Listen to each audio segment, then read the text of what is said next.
Handumanan sa Radyo Isdawin.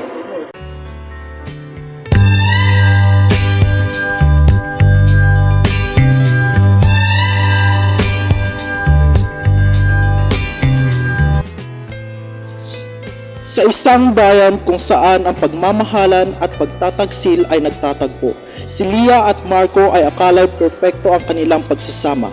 Ngunit ang puso ay madaling mabighani ng kasinungalingan. Elena, pakiramdam ko'y may tinatago si Marco. Lagi siyang wala at hindi na siya tulad ng dati. Lia, baka may ibang dahilan. Ngunit kung sa palagay mo'y may nangyayari, alamin mo ang totoo.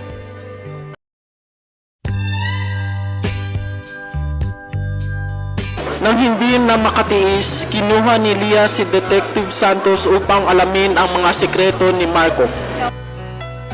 Mrs. Lia, nakita ko si Marco na laging kasama si Bianca, ang kanyang kasamahan.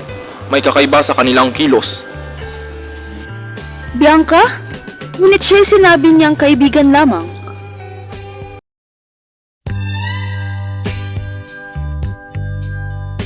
Sa parehong oras, si Marco ay may natuklasan ding lihim.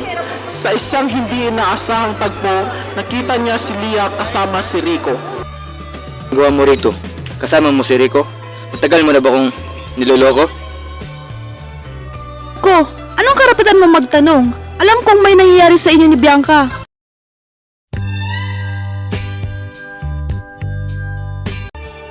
Sa gitna ng galit at kirot, nagharap ang mag-asawa upang ipaalam ang kanilang mga sikreto. Hindi ko na alam kung paano tayo napunta rito. Pero totoo, may nagawa akong mali. Pareho tayong may kasalanan. Ang pagmamahalan natin ay nasira ng mga lihim na hindi natin napigilang itago.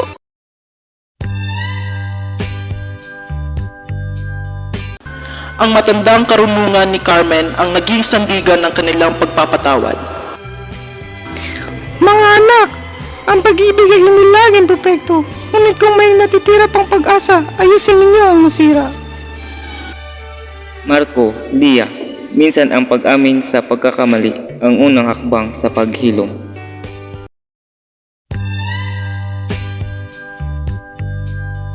Bagamat basag na ang tiwala, pinili ni Lia at Marco na muling ayusin ang kanilang buhay, hawak ang mga natutunang aral.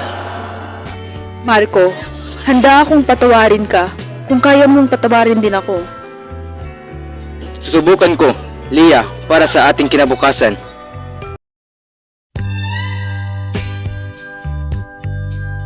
Sa bayan ng mga lihim at luha, bumangon ang dalawang pusong wasak, sapagkat sa pag-ibig, may pag-asa pa rin sa bawat bukang liwayway.